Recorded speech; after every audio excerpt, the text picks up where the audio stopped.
بسم اللہ الرحمن الرحیم۔ میرے معزز بھائیوں اور بہنوں، کیا آپ جانتے ہیں کہ ذی الحجہ کا چاند طلوع ہوتے ہی رحمتوں کا نزول شروع ہو جاتا ہے، اور اس بابرکت مہینے کی پہلی تاریخ سے لے کر 10ویں تاریخ تک ایک ایسا لاجواب عمل ہے جسے اگر کوئی شخص سچے دل سے پڑھ لے تو اللہ کے فضل سے دم واپسے تک اسے کوئی مرض نہیں گھیرے گا، چاہے کینسر، شوگر، بلڈ پریشر جیسی جان لیوا اور لا علاج بیماریاں ہی کیوں نہ ہو۔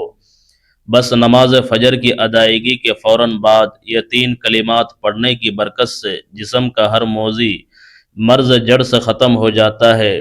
بیماری خواہ کتنی ہی شدید اور پرانی کیوں نہ ہو، فجر کے بعد ان کلمات کا ورد کرنے والے کو اللہ تبارک و تعالی ہر دکھ سے نجات دے دیتا ہے اور وہ مرتے دم تک تندرست رہتا ہے۔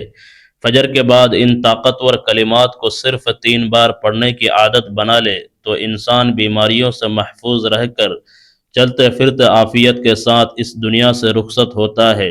یہ کلمات اتنے پر تاثیر ہے کہ زندگی میں ایک مرتبہ بھی انہیں لازمی پڑھنا چاہیے تاکہ خالق کائنات جسم کو ہر روگ سے پاک کر کے کامل شفا بخش دے۔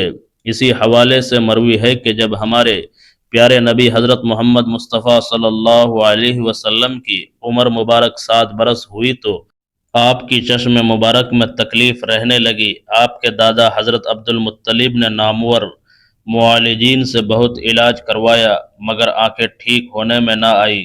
وہ سخت تشویش میں مبتلا بیٹھے سوچ رہے تھے کہ اب کیا تدبیر کی جائے کہ ایک شناسا نے آ کر کہا کہ اے مکے کے سردار، آپ رنجیدہ نہ ہو۔ مکہ شریف کے قریب عکاظ بازار کے پاس ایک نہایت حاذق طبیب کا مسکن ہے جو دوا دینے کے ساتھ ساتھ دم بھی کرتا ہے، اور اس کا علاج اتنا تیر با ہدف ہے کہ ہم نے خود کئی بار آزمایا ہے۔ یہ سن کر حضرت عبد المطلب خوش ہو گئے اور انہوں نے حضور اکرم صلی اللہ علیہ وسلم کو ساتھ لیا اور اس طبیب کے ہاں پہنچے۔ شام کا وقت تھا اور اس کے گھر کا دروازہ بند پا کر جب انہوں نے آس پاس کے لوگوں سے اس راہب کے بارے میں پوچھا تو سب نے اس کی تعریف کی کہ اس کے ہاتھ میں بڑی شفا ہے اور وہ جو بھی دوا یا دم کرتا ہے اللہ کے حکم سے بیمار تندرست ہو جاتا ہے۔ جب دادا جان نے پوچھا کہ وہ اس وقت کہاں ہے تو لوگوں نے بتایا کہ وہ اپنے گھر کے اندر ہی موجود ہے مگر اب دروازہ نہیں کھلے گا کیونکہ وہ اپنی دھن کا پکا انسان ہے اور کنڈی بند کر کے کئی کئی دن، مہینے یا سال تک عبادت میں مصروف رہتا ہے، اور آج ہی اس نے دروازہ بند کیا ہے، اس لیے اب اس کا کھلنا محال ہے۔ حضرت عبد المطلب ابھی اسی فکر میں کھڑے تھے کہ یکایک اس راہب کے مکان پر شدید لرزہ طاری ہوا اور دیواریں دیوانہ وار ہلنے لگی، چھت اس طرح کانپنے لگی کہ لگتا تھا ابھی گر جائے گی اور راہب نیچے دب جائے گا۔ چنانچہ وہ خوف زدہ ہو کر فوراً کواڑ کھول کر باہر نکل آیا۔ باہر آتے ہی اس نے مکہ مکرمہ کے عظیم سردار کو پہچان لیا اور حیرت سے پوچھا کہ سرکار یہاں کیسے آنا ہوا؟ حضرت عبد المطلب نے فرمایا کہ میرا یہ پوتا علیل ہے اور اس کی آنکھیں ٹھیک نہیں ہو رہی ہے۔ میں نے سنا ہے کہ تم دم اور دوا کرتے ہو، لہٰذا مہربانی کر کے کوئی دوا دو تاکہ میرا بچہ صحت یاب ہو جائے۔ راہب نے جیسے ہی پیارے آقا صلی اللہ علیہ وسلم کے چہرے پر چمکتا ہوا نور دیکھا تو وہ ٹکٹکی باندھے دیکھتا ہی رہ گیا۔ پھر وہ فوراً اندر گیا، غسل کیا، نئے لباس پہنے، عطر لگایا اور اپنے پاس محفوظ آسمانی کتاب کے کچھ پرانے اوراق لے آیا۔ وہ کبھی ان اوراق کو دیکھتا اور کبھی سرکار کے چہرہ انور کا طواف کرتا، کبھی کتاب پڑھتا تو کبھی آپ کی واللیل جیسی زلفوں کو نہارتا۔ اس نے تمام صفحات بھی دیکھے اور کملی والے آقا کو سر سے پاؤں تک بغور دیکھا، پھر بے اختیار آپ کے قدموں میں گر کر پکار اٹھا کہ اے محمد صلی اللہ علیہ وسلم، میں گواہی دیتا ہوں کہ آپ ہی اللہ کے آخری نبی ہے اور آپ کے بعد کائنات میں کوئی نبی نہیں آئے گا۔ سبحان اللہ! ابھی اللہ نے ظاہری نبوت کا اعلان نہیں فرمایا تھا مگر وہ راہب پہلے ہی کلمہ پڑھ کر تصدیق کر رہا تھا۔ حضرت عبد المطلب یہ ماجرا دیکھ کر بے حد مسرور ہوئے اور کہا کہ اے راہب صاحب، اب جس کام کے لیے میں یہاں آیا ہوں وہ جلدی سے کر دیجیے۔ راہب نے حیرت سے پوچھا کہ کون سا کام؟ انہوں نے فرمایا کہ میرے پوتے کو دوا دو اور دم کرو تاکہ اس کی آنکھوں کا عارضہ دور ہو۔ راہب کی آنکھوں میں آنسو تیرنے لگی اور وہ کہنے لگا کہ سرکار، آپ نے محمد صلی اللہ علیہ وسلم کی اصل شان کو سمجھا ہی نہیں۔ آپ ایک معمولی طبیب کو کائنات کے سب سے بڑے معالج کے پاس لے آئے ہیں، ایک گنہگار کو سراپا پاک ہستی کے سامنے کھڑا کر دیا ہے، اور شفائے کائنات کو ایک مجسمے مریض کے پاس لے آئے ہیں۔ آپ داتا کو منگتے کے پاس، صاحب اختیار کو مجبور کے پاس، اور نبی کو امتی کے پاس لے آئے ہیں۔ اے عبد المطلب، میں اپنے حجرے میں بیٹھ کر خدا کی بندگی میں مگن تھا کہ اچانک میرا پورا مکان کانپنے لگا، اور اگر میں باہر نہ بھاگتا تو ملبے تلے دب جاتا۔ اے سردار مکہ، آپ کا یہ پوتا بلند مرتبے اور عظیم شان والا ہے، دیکھیے اس کے چہرے سے کیسے نور کے فوارے ابل رہے ہیں۔ کائنات کے تمام یہودی اس کے جانی دشمن ہے، اس لیے انہیں اس طرح عام جگہوں پر لے کر نہ پھرا کرے تاکہ کوئی حاسد انہیں نقصان نہ پہنچا سکے۔ آپ انہیں اپنے گھر لے جائے۔ حضرت عبد المطلب نے کہا کہ راہب صاحب، آپ کی رہنمائی کا شکریہ، مگر میرا اصل مسئلہ تو وہی کا وہی رہا جس کے لیے میں آیا تھا۔ راہب نے مسکرا کر کہا کہ اے سردار مکہ، ان کی آنکھوں کا علاج تو خود انہی کے پاس ہے جس سے آپ بے خبر ہے۔ پوچھا کہ وہ کہاں ہے؟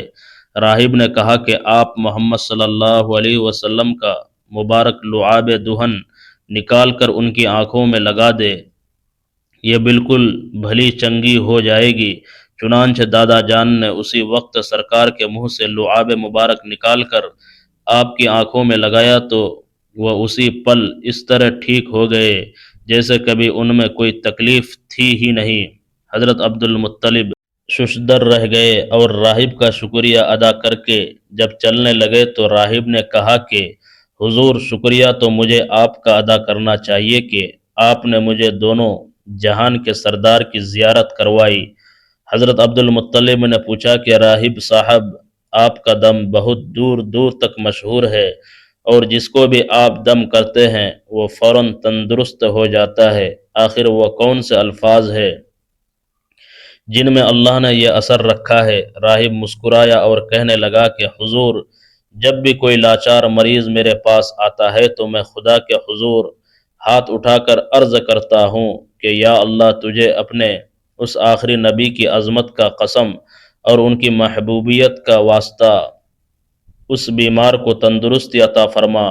پھر میں مریض پر پھونک مارتا ہوں اور اللہ اسے شفا دے دیتا ہے۔ ماشاء اللہ، تبارک و تعالی۔ ہمارے نبی کریم صلی اللہ علیہ وسلم نے اپنی پوری حیات مبارکہ انتہائی سادگی میں گزاری، اور آپ کی غذا بے حد سادہ تھی۔ پیارے دوستو، اگر کسی کے اخلاق و کردار کو پرکھنا ہو تو اس کی عادات کے ساتھ ساتھ اس کے پہناوے اور بول چال سے اس کی طرز زندگی کا اندازہ ہوتا ہے۔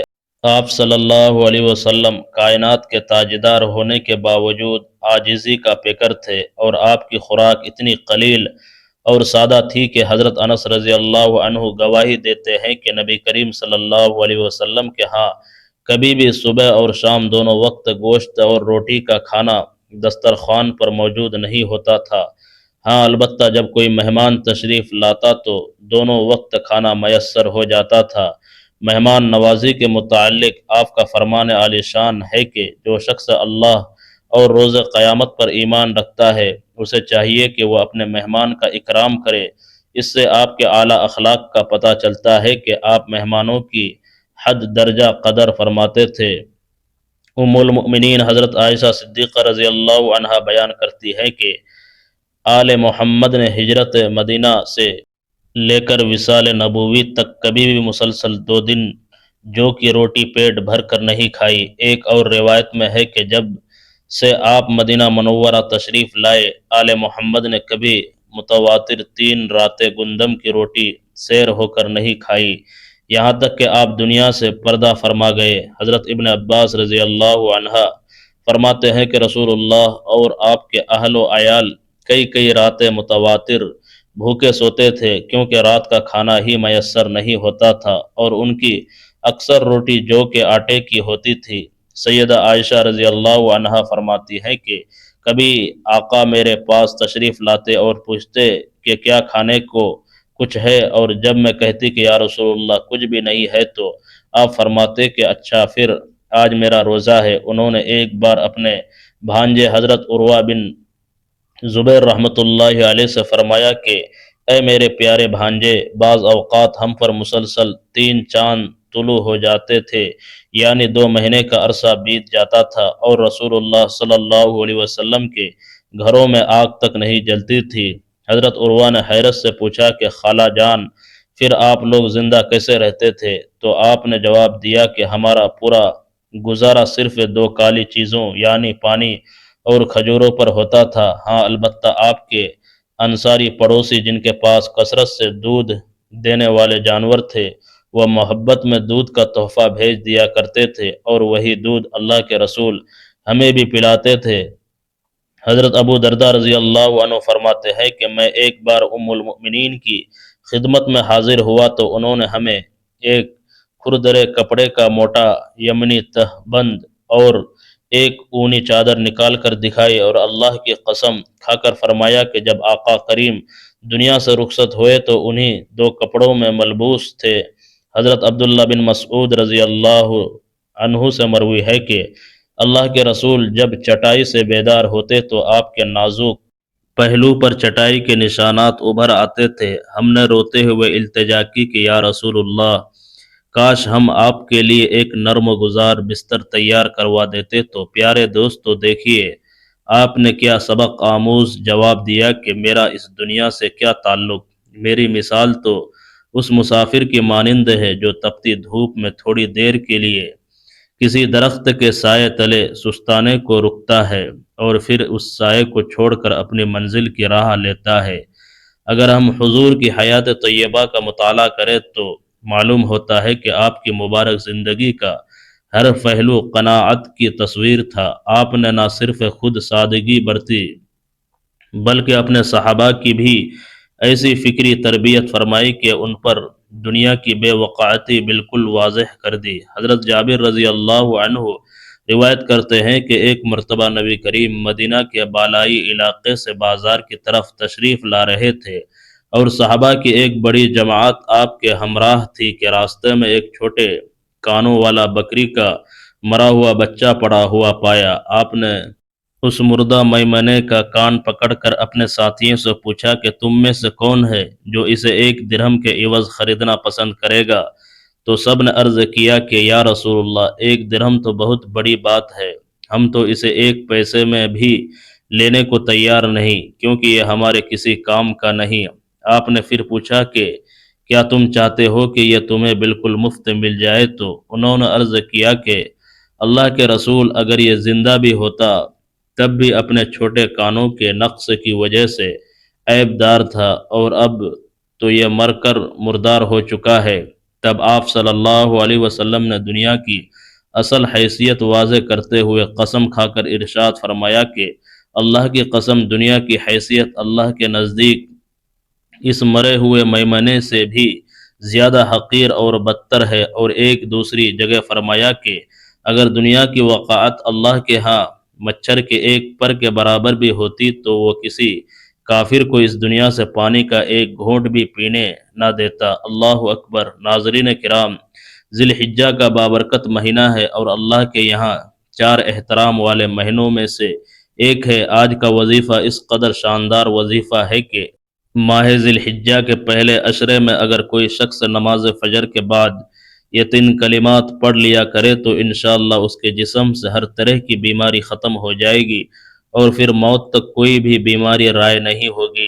جان لیجئے کہ یہ کلمات بہت زیادہ بابرکت ہے، بالکل اسی طرح جس طرح سے یہ ایام برکت والے ہیں اور رحمت والے ہیں۔ اللہ تبارک و تعالیٰ نے ان کلمات میں بہت زیادہ طاقت رکھی ہے۔